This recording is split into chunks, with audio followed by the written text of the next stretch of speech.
just do quick introductions and really dive in because we've got a lot of hot topics to discuss. So Thomas Petit, do I need to introduce you? I don't know. Growth marketer at 8fit.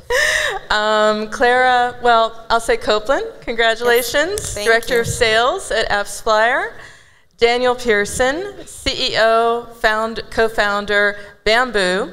And Dave Bell, CEO, co-founder, GummyCube.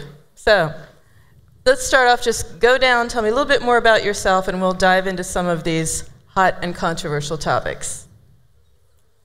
Do I have to launch the controversy myself? No, I know you're waiting, Thomas. You're just, can't wait. But no, a little bit more maybe about yourself, Thomas, for those few people who might not know you.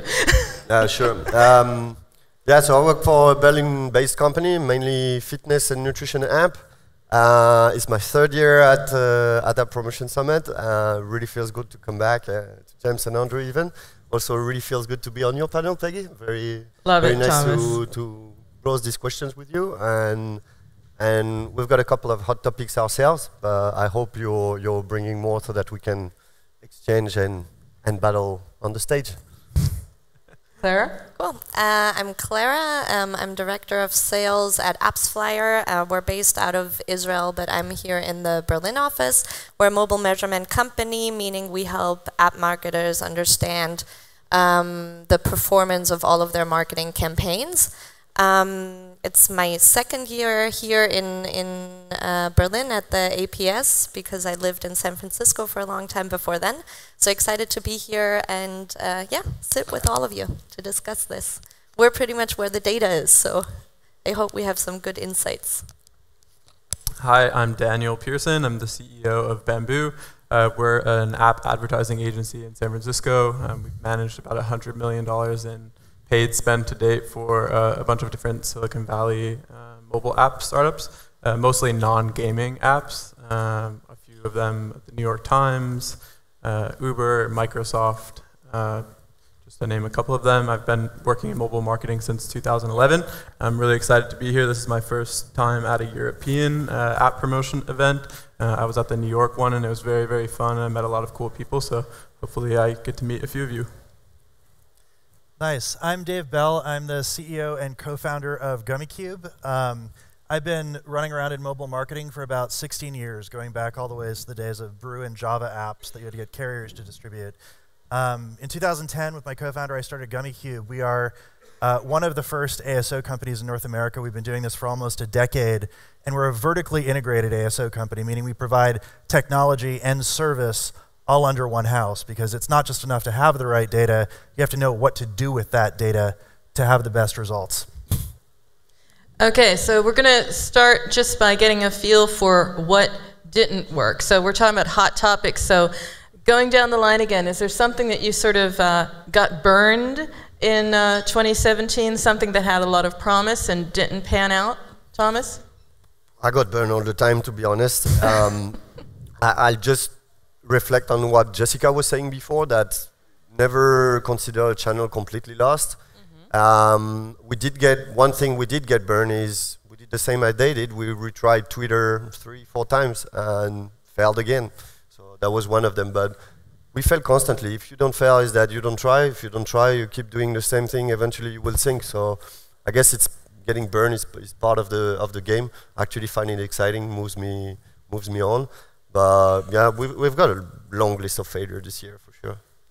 I mean, Claire, you don't do apps in that sense, but maybe you're hearing something from your clients, or alternatively, maybe something that you thought was going to work that didn't, or your biggest challenge. Yeah, I think for us, everything, as you're saying, we're not actually an advertiser, so for us, things have been going extremely well in 2017, actually. Not too many failures, but we're also not the ones really experimenting. But I think the main challenge that we've at least been hearing about from our clients and from the market has definitely been the switch to UAC on Google's side. Where people are, trying to figure out how they're working with it and how they're adapting. So that's definitely been the challenge we heard about, but I'm sure this will come up later and we'll have plenty to talk about. That is going to be one of the top topics, actually. Okay, take it to you then, Daniel. Since my agency focuses mostly on paid social stuff, I'll give a Facebook example. We're constantly trying to adopt all of the latest features that Facebook rolls out. And one of the features we were really excited about this year, Facebook released these LTV-based custom audiences. So how many of you guys here are using custom audiences on Facebook to do lookalike targeting? Yeah, so they rolled out this value-based custom audience infrastructure so you can upload actual customer values along with email addresses or IDFAs. And we bet very heavily into that as an agency because we just have so much faith in Facebook using their data to help us. And we ended up kind of wasting more money than we'd like. We saw higher CPIs, higher CPAs, and not necessarily higher LTVs, but it was worth the test, but I think that's probably our biggest failure in terms of like rollout this year. Dave? You know, we're not an app company. We help people with organic app marketing, and I think that this year and kind of one of the challenges that persists in our neck of the woods is what we call data fraud with ASO technologies, and that is technologies that represent data, particularly search volume data and other metrics, as being applicable to ASO, but what they're really doing is scraping web data or scraping data from sources that are frankly inapplicable for search volume and other factors. And trying to kind of correct that and introduce the right data into the marketplace. And we're going to talk about that. That's what I'm nicknaming dirty data, and I'm betting that's going to be a big thing in the year ahead. But let's start off with the elephant in the room, UAC. We all have some experiences, or at least an opinion of that. I understand the frustration, but I've also, you know, I'm in the industry, I'm an analyst, I write for VentureBeat, for Forbes and others, I talk to Google, and it's really, in their view, an attempt to be more mobile focused and answer the frustrations we had last year, the year before, that it was too web-based. So what's the frustration, Thomas? Well, the main frustration is to lose the data and the insight, basically. I understand that Google is making a heavy bet on its machine learning. Thing is, the few problems I see, the first one is that, in my opinion, the product is still very immature. So removing the ability to do it manually while they work on improving it to the point where it does make sense to switch, they kind of forced us to do the switch before the product was mature.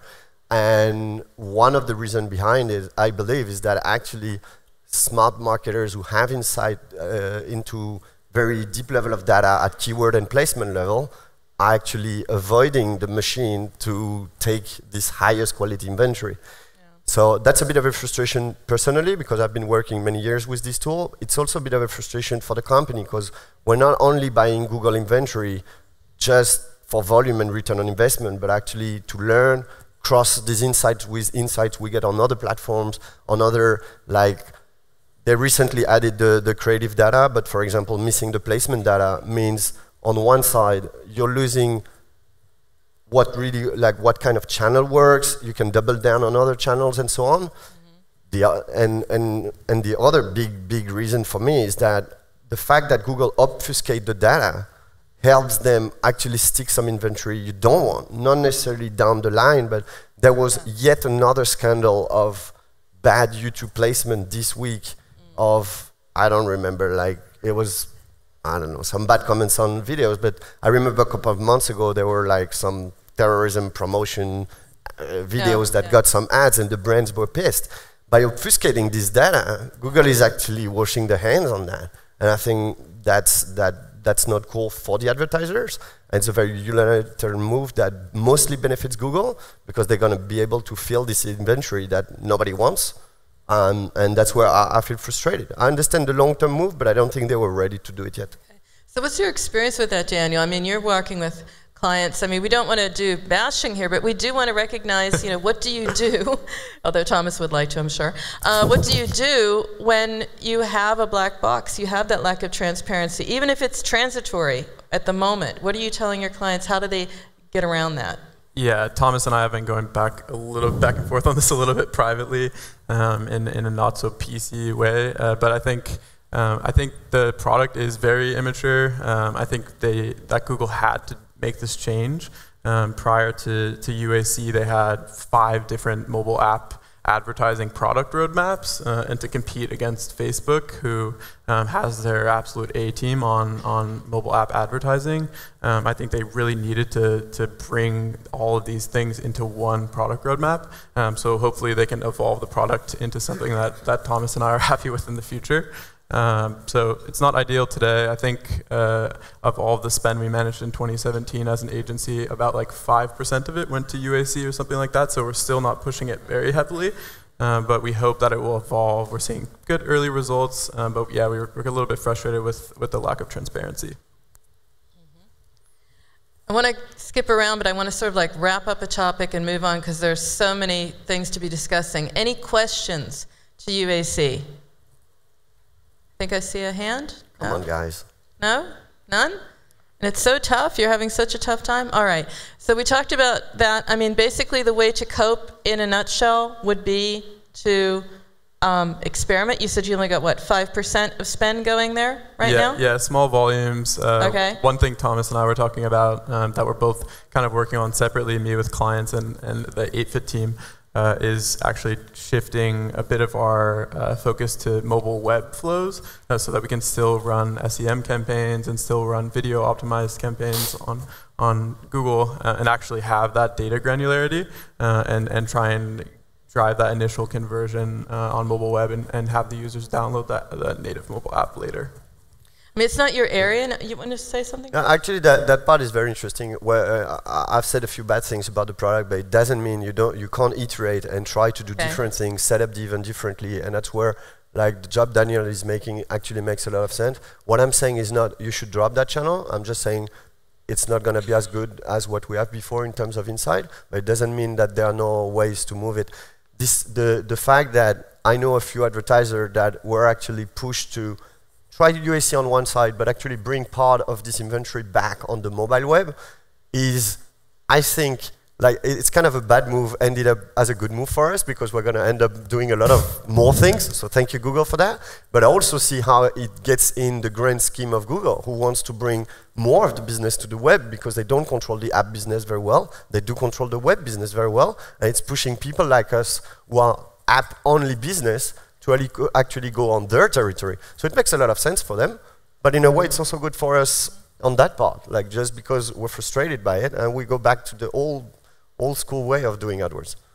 So Dave, we're talking a lot about web and we're talking about mobile, and there are different behaviors in both, and the concern here primarily is control of the data, in the sense that you don't have the insights into the data with UAC and with others, you know, even with Facebook, to be fair, that we want to as app marketers. What is your concern here? Because it's not just about ownership. There's also very stark differences between web and mobile that you're also seeing and addressing at GummyCube. Can you elaborate? Yeah, I think, you know, when you look at web and mobile user behavior, you're looking at two totally different animals. And at the end of the day, you know, web is all about people who research a few things very deeply. Mobile is much more about the impulse. You know, when you look at data as it relates to this in particular, you know, we were just talking about UAC, and you know, from that perspective, it really relates into how there is significant interplay between paid search and organic search. And now with UAC, you really don't have the ability to gain additional insights and link those two funnels together, which is really important. I also think that when you look at behavior on web and mobile, because you know the things that people are looking for when they're searching on their mobile phone, the features that they use on their phone are fundamentally different, and even the algorithms in the stores are different. You know, in my space, in ASO, there are some pretty big problems that need to be addressed. A lot of the tools out there, for example, were designed from the web forward instead of from the App Store and Google Play backward. And so you end up with these keyword planners that are clones of the Google AdWords tool that scrape data from the web. And unfortunately, if you're using web data, we have a lot of data scientists that look at this, you're about 80% incorrect in terms of what people search for and what those search volumes are.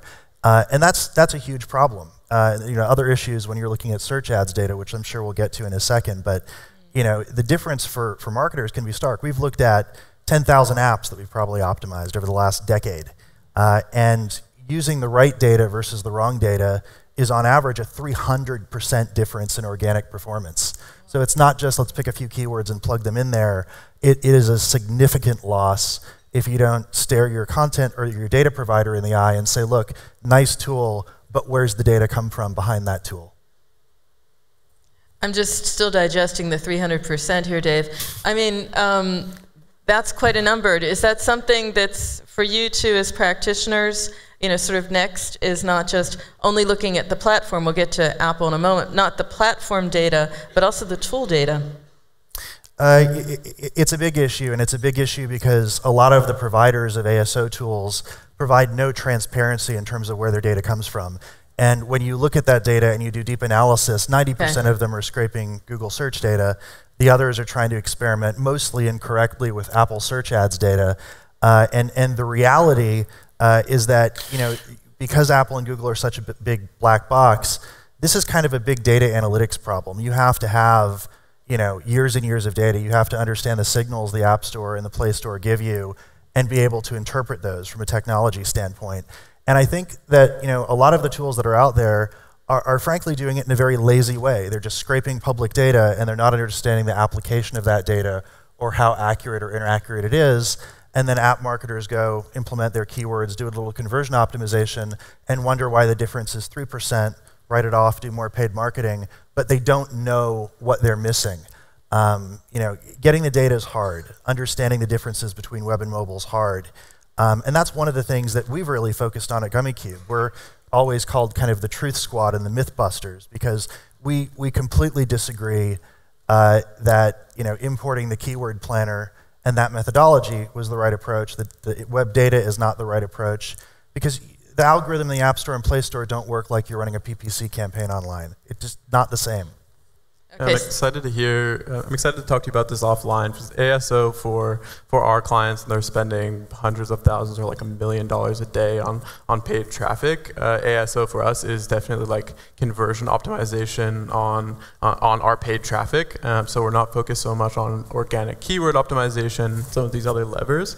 Yeah. So I think the talk right before this, him talking about like focusing on a core scalable channel where you can spend at these levels of scale and focusing ASO efforts around conversion optimization is definitely what we focus on more than organic keyword optimization. And I think when you're looking at conversion optimization, you know, one of the biggest challenges is ideally you're looking at the call to action, you're looking at the colors you use, you're looking at the natural language users are using to maybe search for some of those features of the app you're promoting, and you want to carry that through the funnel to have higher conversion. And looking at web data doesn't really help you do that. And then further, when you do experiment with some of these free tools out there that are not transparent about where their data comes from, you get 1 or 2% return and say, well, we can do much better just focusing on conversion. Well, the reality is that just use the right data and you'll see a big difference. I know you want to say something, Thomas, so go ahead, then I'll get you. I do agree that for many years, most ASO people have been using shit data, to be honest, and that there's very little transparency around how most of the tools bring that. There are a few ones that try to be a little bit more transparent. GummyCube does. I know Olivier, who's having a workshop, also disclosed a little bit more. And that's where I will link it with the topic before on the UAC, is that the window, what I do instead of using web data, and I don't trust any tool, so I use many of them myself, and I'm a bit lost because I get different insight. And then there's this Apple search popularity index, which is supposed to be the real indexed volume, and I believe is not as reliable as people think. So what I've been doing for a long time is actually using my paid search data to cross with this. Paid search data is not perfect neither. You don't get the impression share on Apple. On Google, it was mixing Google and the store, so it gets blurry. But what I'm frustrated about is that the window of time when we had the data from AdWords coming on iOS only on Google, and on Android on Google and the store mixed, and then having search ads only on the store for iOS was actually great to go deeper in this insight of web versus app way of searching and intent, and using this intent elsewhere also than just organic keywords. The window of time when we had all this data was less than a year. And so I'm happy I gathered a lot of it, but it's still a bit frustrating. Things are not fixed. What I gathered this year as data is not going to be the same in a year or two. Like, trends change, people people change their way of working and all. So that's also a little bit of a frustration, because I think this was extremely valuable to be able to contrast search ads data, AdWords data, and then web data, tools data, any other ways of getting your keywords data. Well, the interesting thing about search ads data is that it's not actually the holy grail for ASO. You know, if you look at search ads data, first of all, you know, it changes every day. It's based on popularity trends in the App Store. And you're certainly not updating your keywords every day on iOS because you have to submit a build. And it takes a few weeks to fully index keywords. The other thing is that you have to look at kind of paid search and organic search, almost like doing short trades and long trades in the stock market. Paid search is short trades. You're looking at little changes that you can make every day in your paid search campaigns, adjusting bids, looking at the value of users from various keywords. But when you're looking at organic, you have to understand the long-term trends of these keywords and features in the App Store, how they go up, how they go down, what the seasonality looks like. And you know, at the end of the day, the popularity scores in Apple search ads, you know, if you look at them and how they change over time, they don't seem to even be related to volume related to the store. They seem to be related to volume related to the source query that you run. And so as a result, if you're looking at a tool and that tool is telling you, oh, we've solved the problem, it's Apple search ads data, no, it's not. Because if their source query where they're scraping that data has nothing to do with your product, you're going to get radically different answers for the same keywords. It doesn't work. So let's talk about those Apple search ads and some of the data around that. Now, Clara, you don't do this, but you know, AppsFlyer is such an incredibly important leading attribution player in the space. You're seeing a lot. What can you share? Yeah, we've actually seen quite some impressive results, actually. We've recently released our latest performance index, where we kind of look at all the networks on a global scale in terms of volume and quality of traffic, and also now in terms of ROI. And we've actually seen that for Apple, just within a year, they've been able to really climb the charts in our power ranking, which is a combination of volume and quality. And they've actually been in the top right, where Facebook and Google have been throughout the last years. And especially on, if you look at the ROI ranking on iOS, they've actually been #1, where search ads have been driving 30% more revenue per user at a 40% lower cost than any other network. So it's, for us, these are incredible results. I think it's a channel, if you look at it, right, it's the users who interact with search ads, they're already curious, they're already there to look at new apps, to explore new apps, and ultimately the conversion from the click, they're right in the store. It's a very easy step. It's a very nice new format. I know there's also a lot of controversy around that topic, but the results we've seen are definitely promising. Okay. It's like a captured audience. Thomas, what are you saying? Yeah, I'll second that. Go for it. We do a lot with Apple search ads as well, looking at how paid interacts with organic. And we've seen that it's the second highest quality user next to organic. It's a great channel, but you have to kind of understand the interplay between paid and organic to make it work. This is another topic that is actually extremely interesting also. I'll reflect on what you said. Is there are two things that strike me in the data you share, is that I also see it as a very valuable channel to bring users.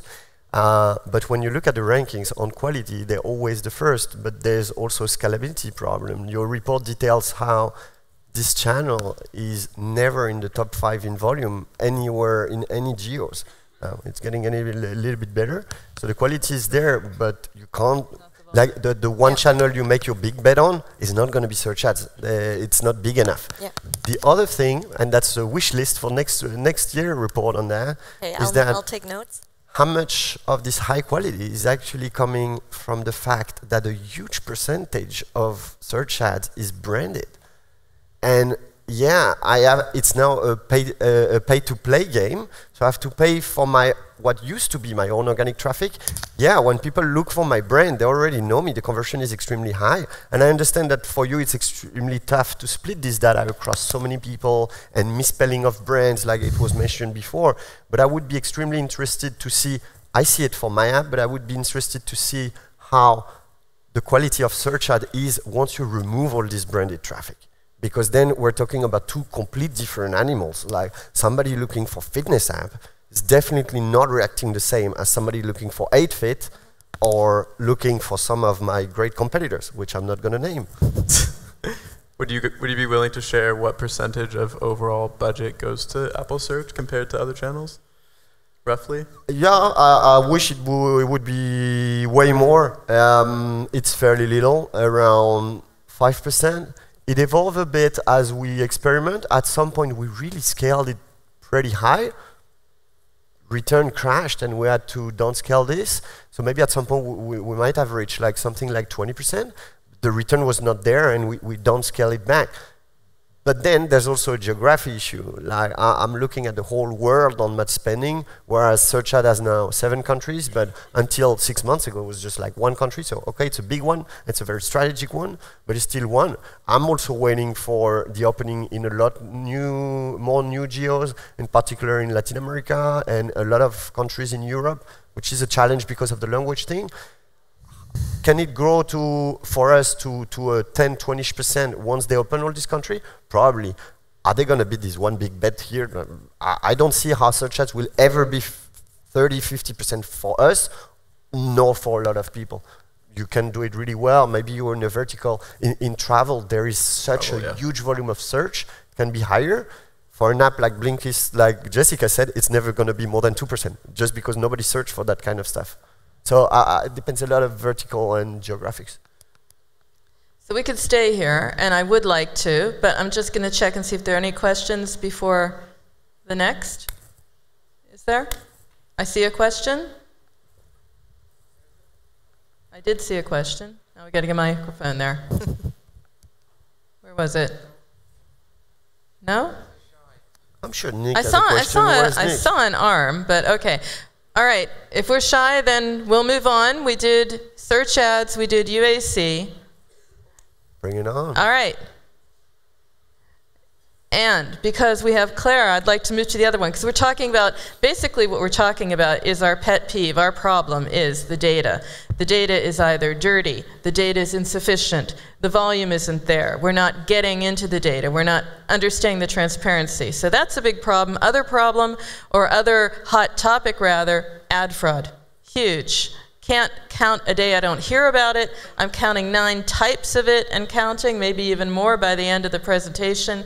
You, of course, you're looking at ad fraud. What are you seeing? I mean, other than just the fact that this is a hot topic and we need to watch our back, is there a certain type of fraud, a certain way to protect, a certain way to equip ourselves? What are you seeing over at AppsFlyer? Yeah, happy to share. I think fraud definitely is a huge topic, right? As more budget is flowing into mobile, of course, fraudsters follow the money.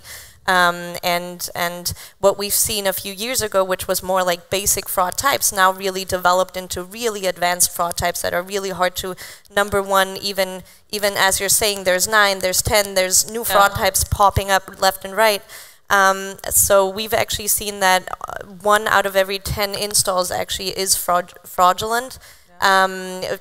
Stemming from any different type, but especially interesting for us has been the finding that out of those, if you're looking at purely the fraud, over 50% of that fraud is actually coming from a fraud type that is fairly new or just recently got identified as a fraud type, which we call a device ID reset fraud.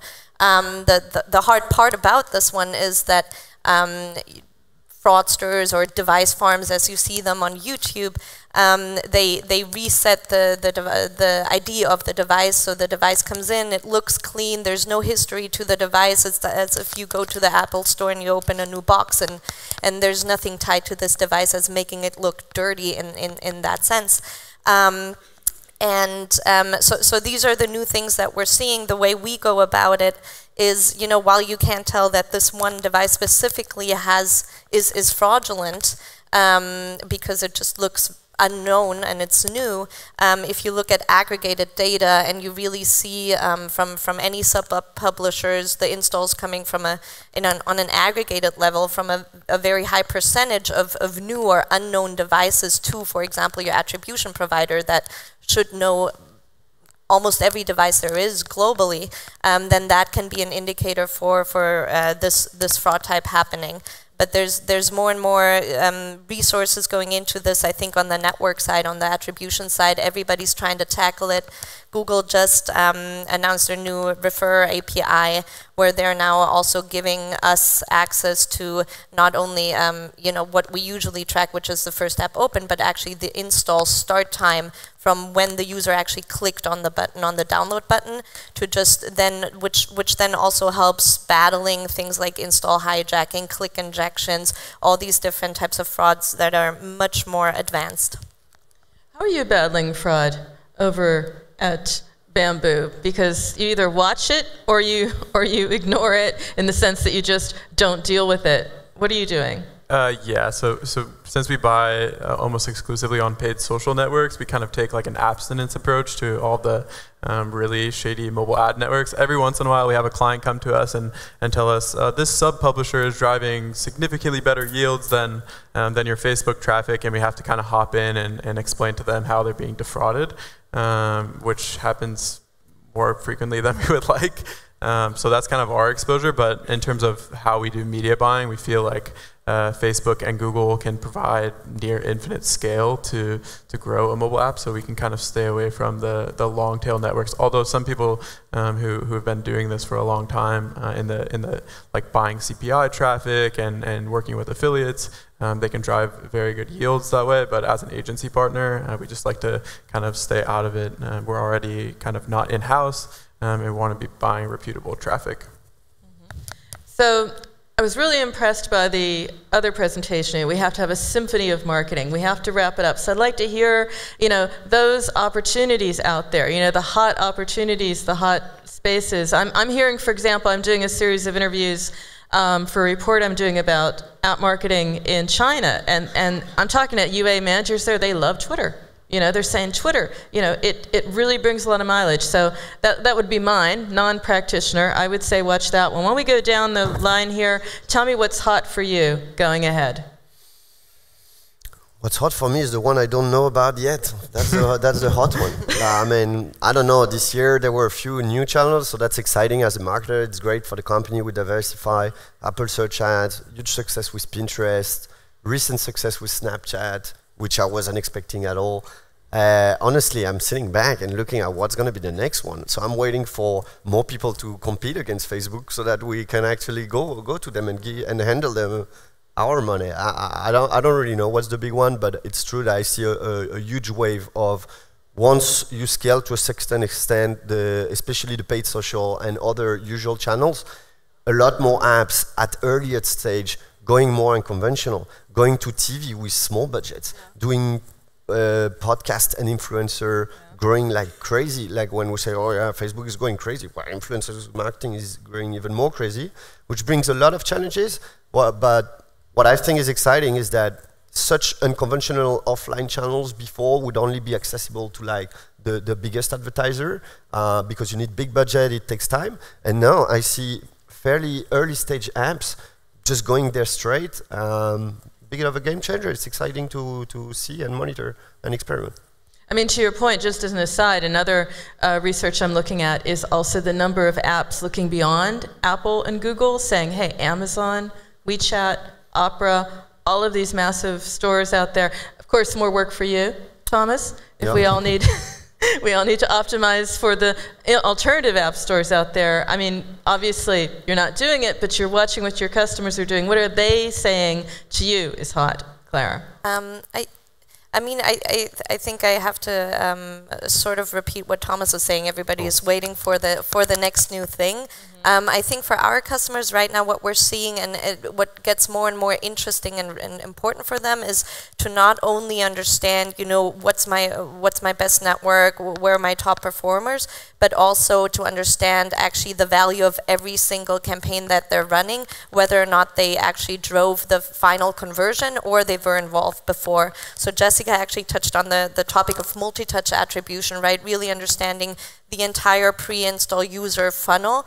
I think that's right now a topic where a lot of people are extremely interested in. They want to understand that data. They want to know, hey, I'm investing a lot of money in all of these campaigns.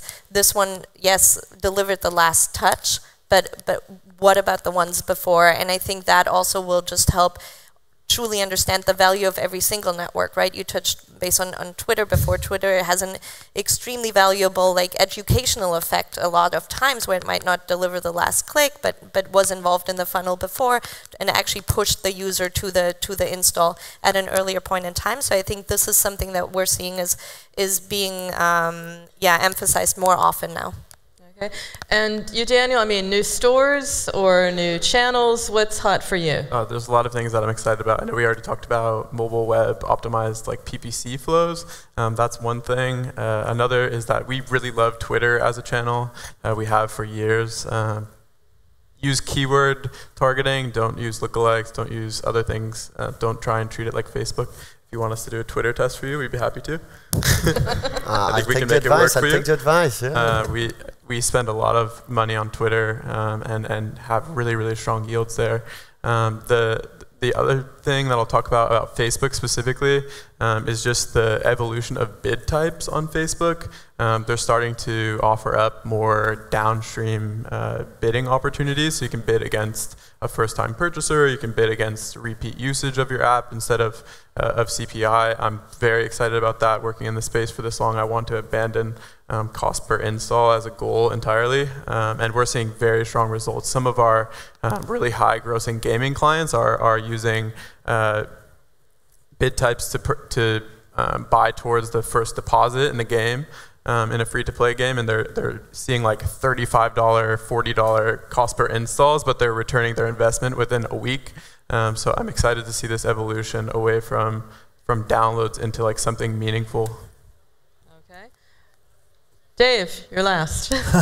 So I think the thing that we're most excited about is, the opportunity to integrate strategies across organic and paid search. And just a year or two ago, paid search wasn't even really a thing, especially in the Apple App Store. And obviously, we don't believe in scraping search ads data without any understanding of what it is. But what we do know is that there are direct relationships between what you're bidding on and how you're structuring your search ads or paid search strategy, and how you're structuring organic and the keywords that you target in your metadata, and how when those things work together, they can influence each other and produce even greater results. And so that's something that we're really kind of zooming in on and have been over the last few months. Okay, well, we can't take any questions. We have to stop now. So if you have any questions, they're all here during the breaks. I think you'll join me in thanking our panel. Great discussion. Thank you.